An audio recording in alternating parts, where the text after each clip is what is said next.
Hello, everyone. Welcome to another edition of Trap Chat Summer Reset, owning your growth, your glow, and catching your light. Today, I am joined by a Philly native, now calling the Hudson Valley in New York home. Don't know what that's about, but sure, we still love her because she also loves coffee, which I do love. She is Ruben the cat's mom, um, but also the vice president of people at Jukebox Health, where they are helping everyone to live safer, healthier, and more independent lives. Alicia, not Focaccia. Fasciocco. I said it wrong. No, But you said it right. You got it. Okay. All right. But Alicia has over a decade of experience in people and recruiting with some engineering experience as well as psychology mixed in. So I'm very excited about our conversation today. Hi, Alicia. Hi. I'm so excited to speak with you today. I have loved getting to know you over the years. We met online, and I'm just so excited to be here. Likewise. Okay, so let's jump in. As I just mentioned, you have a unique blend of engineering, psychology, and talent strategy that gives you a multidimensional perspective that few HR leaders possess. If this summer represented a reset in your journey, what would its title be, and what shift in perspective is driving your next moves? It's a really great question. I think this year and this summer, I would say my motto or shift in perspective is just question everything. I recently left a company that I was with for 8 years, and it was really hard to leave my team, and especially my boss, who taught me pretty much everything I know about being an empathetic and transparent leader. But when you're at a company for 8 years, you're sort of on autopilot, and you're dealing with a lot of the same issues that you've dealt with over the years at that organization. And I often say that starting at a new company is like being dropped into a new country or location where you don't necessarily maybe speak the language or understand the cultural norms. And so starting in a new company after 8 years of comfort was definitely kind of a cultural shift for me. And it made me start to question everything I had done. So moving to Jukebox, where we had 20 people when I joined, we were Series A, was much different than leaving a company where we had grown up to 175 at one point, and I had been there for some time. So I had to adapt to how things were already running at the company, but also it was a blank slate opportunity for me to be like, just because I did this thing this way, and this is the way it's quote supposed to be done, doesn't mean that I have to do it that way anymore. So I think of every decision I make now as like I'm building the culture for what's going to be in 8 years, when the company is very big, hopefully, and I get to make those decisions with a fresh perspective. So I'd say question everything for this summer. I love that. Question everything. You just touched on it just a little bit, but I want to go a little bit deeper. You're known for fostering transparent and inclusive environments. Specifically, you've worked at several startups. As you've navigated your own growth this year, what, if anything, have you had to unlearn or release about yourself in order to fully trust the path you're on? Yeah, I think it really is about being the new kind of people leader that I want to be, and not just the one that I have been. So I think a good example is when I came to Jukebox, we had started to talk about just performance and leveling folks up, and how do we handle where there is performance issues and difficult conversations. And performance improvement plans, or PIPs, are sort of like the old standard at many companies. I've done them, but I don't really think they serve anyone. So automatically, kind of when those difficult conversations came up, my first thought was, okay, like I guess I'll go to my template box and I'll find the PIP template. And instead I was like, is this what I want to create? Like, is this the type of environment I want to create? Or do I want to create and foster a company where we're just giving continuous feedback, whether it's positive or constructive, just really kind of making that the thread through our culture and through the relationships that managers have with their team members. And also upward. Like I really just want that to be open and transparent across the board. And so we decided to create a culture of continuous feedback instead. And then I started to talk to some other people leaders at other startups within the portfolio and found out a lot of people leaders are kind of throwing out pips and coaching plans and things like that. And again, that just really made me realize we have to be questioning everything we're doing and not just accepting the status quo, because if we do, we're not going to be able to create inclusive and transparent environments. We're just going to keep doing the same old things and making people feel bad about themselves. I love that continuous communication, because I know I've worked for companies where the communication, especially around performance, only came once or twice a year. And if it came more than that, it was because you were doing something wrong. Yeah. And not to even say, you know what, good job on wearing, black every day. Like, that's awesome. Yeah. Like I've set small goals for myself. And I said that on purpose because I remember one summer I made it a goal. I'm like, you know what? I'm going to wear a dress every day this summer. Like, I'm not going to wear pants to work. I'm going to wear a dress every day. And I did it. Like, I love that. And people notice too, because they would be like, how you doing on your journey? But, like, there's little things like that I want to hear from. Not, hey, Kirsten, the pants that you wear or the dress that you wear is not appropriate for work. Like, exactly. Like give me the continuous feedback, especially when it's good, not just when it's bad or we need to correct something. Because a lot of times when you give people positive feedback, sometimes you even get them to do even more positive things. It encourages them and it motivates them to continue to, as you say, question everything and try new things. So I love that. Exactly. And I think if someone only ever told you when they didn't like your outfit or somebody said 9 days out of 10, they loved your outfit on the 10th day you asked and they were like, I'm not sure, you'd probably trust that person a little bit more rather than just feeling like, why should I listen to you? You're just always giving me feedback that's not positive. Absolutely. Okay. Shifting just a little bit. Let's talk about resetting. It's a great time because we call this a summer reset. Mm-hmm. Resetting often requires us to evaluate who's in our corner. How have meaningful relationships, whether they're personal or professional, helped you stay grounded during seasons when you're in transition? Yeah, I have two pretty specific stories about this. I hope it's okay to share like real stories. In 2012, I was living in Philly, from the Philly area, and wanted to move to New York City. It was always a dream of mine. And I was working as an administrative assistant in Pennsylvania. And I was deeply unhappy in the function and in the career, but I didn't have my degree. I went to community college. I never finished. And I would have taken anything to move to the city. So a friend of mine had an aunt who was a recruiter, and she was really great at just periodically checking in, even if she didn't have job openings. And one day her and I were just on the phone, getting to know each other, talking about my job hunt. We hung up and she called me back within 5 minutes and said, have you ever thought about recruiting? And it was like a light bulb just flicked on for me. I really had no idea what I wanted to do. I knew that I loved psychology. I knew that I didn't want to be in an admin role anymore, that it wasn't something that really like sparked my creativity. And she ended up hiring me, and that was my first job in New York City. So I worked on the agency side of recruiting. She taught me everything I know about recruiting and building relationships with candidates.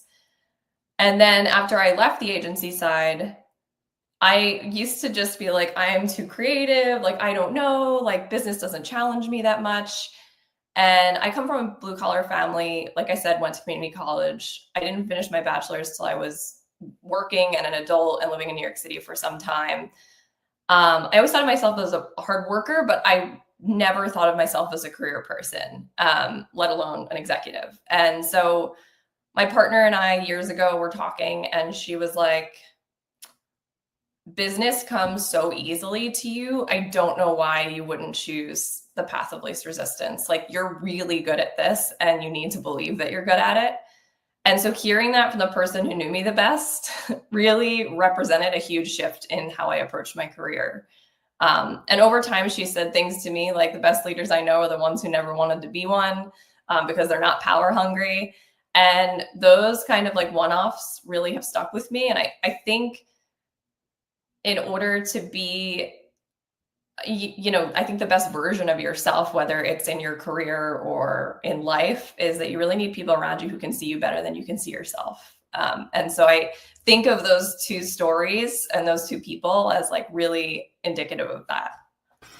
No, I love that. And I love that your recruiting story mirrors so many of ours, that we didn't choose recruiter. It shows us. Like, I want to be a recruiter.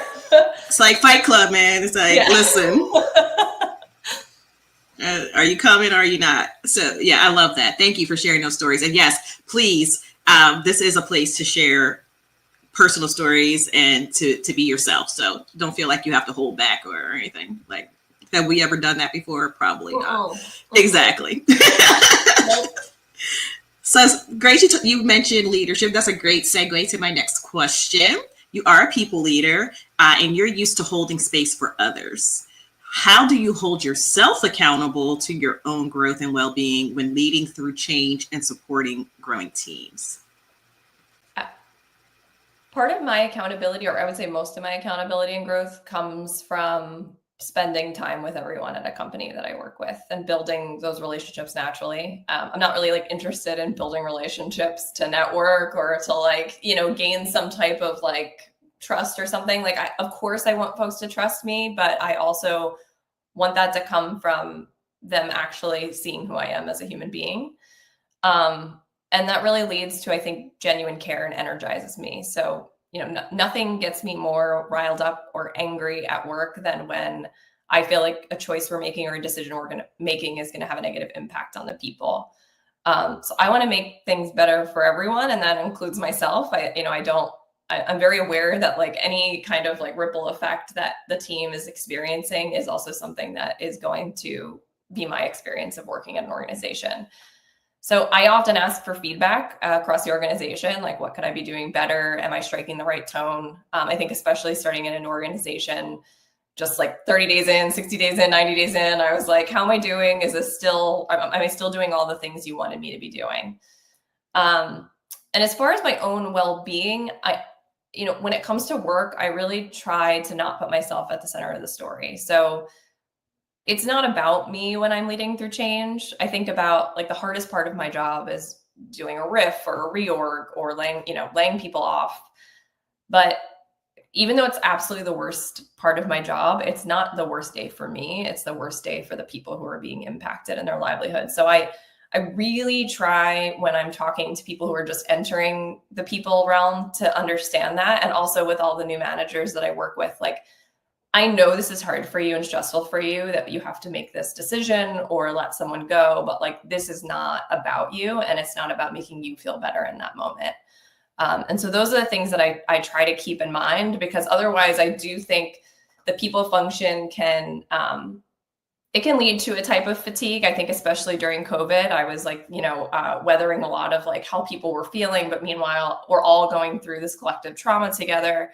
And it was about like making the space for myself. So whether it was like sitting down at lunch and like putting a podcast on, and just like laughing at celebrity interviews or whatever it was, like just trying kind of making that space for myself within the workday, that was really important at the time. But yeah. I love that. You dropped so many gems. I don't even think you realize I'm counting them. Like, oh my gosh. Like, I love that. I'm going to have to rewind and like pull so many things out. You know how difficult it's going to be for me to pick the quotes to use? Thank you. Challenge accepted. Okay. Wow. High praise. Thank you. I don't give high praise willy-nilly, as they say. It is. I really appreciate it. I don't know. I appreciate you as well. Okay. It's 2025. It's winding down. I can't believe it. We're more than halfway through the year. I don't know how. So, I don't know how either. Yeah. So where are you being proactive about pivoting and leveling up? And what's one area where you're not just reacting to change, but actively creating it?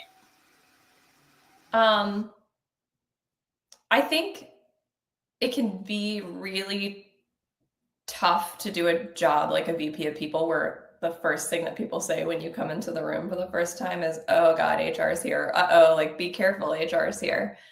And I want to challenge that initial reaction that people have with every day that I am in this role. So I got into the people function because I worked in incredibly bad environments when I was young, and I really had no one to turn to. There was no HR function.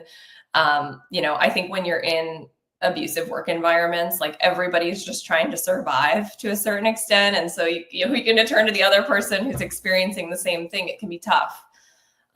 So I never wanted anyone to feel the way that I did going to work when I was in environments like that. I often say, like, the only thing that keeps me up about work is when someone tells me that they are having a tough time coming in to work every day. So I think that the thing that I'm trying to shift and create change with is kind of how people functions operate historically, or the perception of how people functions operate. I think like a majority of my job is building a positive culture, putting in guardrails that people like desperately want, leveling folks up to set them up for success. And hopefully in the right environment, only a small percentage is the really hard stuff. So I think when I hear former teammates that I've worked with, that my team changed the way they thought about HR, that's like the highest praise that I can possibly get, because having that mindset requires me to pivot all the time and acknowledge that like work doesn't happen in a vacuum. So like I am reacting to what's happening in the world too, right? So, when I think about the environment and 2020 in the workplace, like that was a shift from previously. And we fast forward to today, right? Like, how do you make everyone feel safe in this environment? And it's a complete change every single year because of just like the state of the world. That I'm always wanting to just make sure that I am doing the best I can to make people, at least in the 8 hours, 9 hours, however many hours they're at work every day, feel like, well, this is my safe space. And I think of that as like incremental change that you can create every day at the workplace. And I think everybody can do that. Every teammate, every person should really think about themselves that way. I love that. Keep creating change. Keep asking questions. I can't believe this. I'm so enjoying our conversation, but we are at the last question in the main section. Like, all right. How did we get here again? Time is just a trick at this point. Yes, it is. I had that conversation yesterday with someone in Canada, actually. We talked about me, going to Montreal to visit, and she was saying how we were talking about the conspiracy theories that we both believe in. Uh-huh. And I said, I feel like I'm in the movie Sixth Sense. Like, did we die and we don't know? Oh my God. I think we did. Okay. But not to be morbid, let's talk about the glow. Okay. We all have that inner glow that makes us feel most like ourselves. What's your advice for anyone who's feeling stretched and struggling to protect their glow? And when life, happens, it dims our light. How do you specifically catch it again and reconnect with what energizes you? I really love this question because I think it's something that a lot of people struggle with. So in the last few years, I have gone through a lot of like different personal things, including some really difficult and unpredictable health issues. And it taught me so much about how important it is at times in your life or in seasons of your life to make your life extremely small and rest when you need to. And so I think of those moments, right, where it's like, I think when you're dealing with like chronic health issues, for example, some days like the best you can do is like take a bath, and that is like the piece of joy that you can find in that day. And like maybe it's not even joy, but it's just comfort. And I think you have to remind yourself in those moments. And again, it doesn't have to be chronic illness. I think it could be stress, burnout, difficult times, grief, whatever it might be, to stay in the day. And another nugget that my partner always said is like, just get to 5 o'clock or just get to 2 o'clock. And it helped me to sort of like time box. Like, I don't, the rest of my day isn't ruined. I'm just having a bad moment right now. And how can I, just get to 5 o'clock and things will be so much different at 5. So I think you always have to put your physical and mental health first. I know everybody says that, but I think genuinely, like you really do. And I think you really realize that when you're confronted with your own health. And for me, it's things like when I'm well, like starting the day, reading a book with a cup of coffee, like that is the way that I love to start every day. Even if I only read 5 pages, like it just makes me feel centered for the rest of the day. And could be taking nature walks. Like to me that, that's something that I love doing. Taking walks is kind of just like clears me out and makes me feel so grateful. Doing yoga, like watching a comforting TV show. Like I think sometimes it's the smallest thing that helps you get your light back if you're feeling dim. I love it. Again, dropping those gems. It's going to be hard for me, but like I said, challenge accepted. Challenge accepted. I'm sure I'm going to get some feedback that, why did you pick that one? She said this, it was better. All right, I'll take it, everyone. But that's an opportunity for me to remind people that I don't do this for you. I do this for me. I do this to learn and to, to feel better. So this is how I keep your glow. Exactly. This is how I energize myself and protect my glow. Okay. All right. It's time for rapid fire. My favorite part. I'm always surprised by people's answers because, we all have biases. That doesn't have to mean a bad thing, but I have my ideas about how people are going to answer. So when they go completely across and against what I believe, I'm like, how dare you? All right. So first question. Who is a well-known or lesser-known historical or contemporary figure who inspires you and we should learn more about? This will not surprise anyone who's like ever known me since elementary school, but Cher. Okay. When I was 11, I saw an interview with Cher, and she just seemed so down to earth, did not care what anyone thought about her, said what she thought, had no filter, but was also just like so cool. And I wanted to be her. Like, I just thought she was the coolest person. I was obsessed with her since like age 11. I still love her. I call Cher my first love. And I still think the world of her every time I see her interviewed. I'm like, oh, she's just still the same person. She just is who she is. And I love that. And I find that was really informative for me in like awkward, preteen years where I was like, you know what, you don't have to care what anyone thinks. Just be you. You and Jack from Will and Grace. Jack from Will and Grace. Exactly. Okay. What fictional, speaking of Jack, character gives you a glimpse of yourself? I wish it was Jack McFarlane. This is more aspirational. I only like aspire and hope to be like Dana Scully from the X-Files, who was Gillian Anderson's character. She's just like skeptical and smart and asks the right questions, but is also respectful and sweet. And I just, she inspired so many women to go into STEM, but I only aspire to be like Dana Scully someday. Okay. I like that. What is your favorite empowering quote? And it can be a lyric from Cher. So. It is a quote from Cher or Cher's mom. Okay. And it was probably attributed to someone else before that. But if it doesn't matter in 5 years, it doesn't matter. I like that. Yeah. Probably going to have to revise that. Only aspire to live by that because but I do try to remind myself here or there. I like that. I'm going to incorporate that too. Ooh, if you could spend a day shadowing someone in a different profession from your own, who would it be and what would you hope to learn from them? 100% like a contractor. So I grew up What kind of contractor? Like the builds things? Like home builder, okay. Contractor. I grew up in a construction family. My dad was a mason. He comes from like a long line of masons.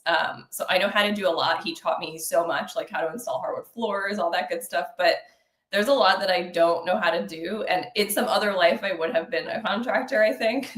So I would love to shadow one for a day and learn all the things I'm too afraid to do myself. Wow.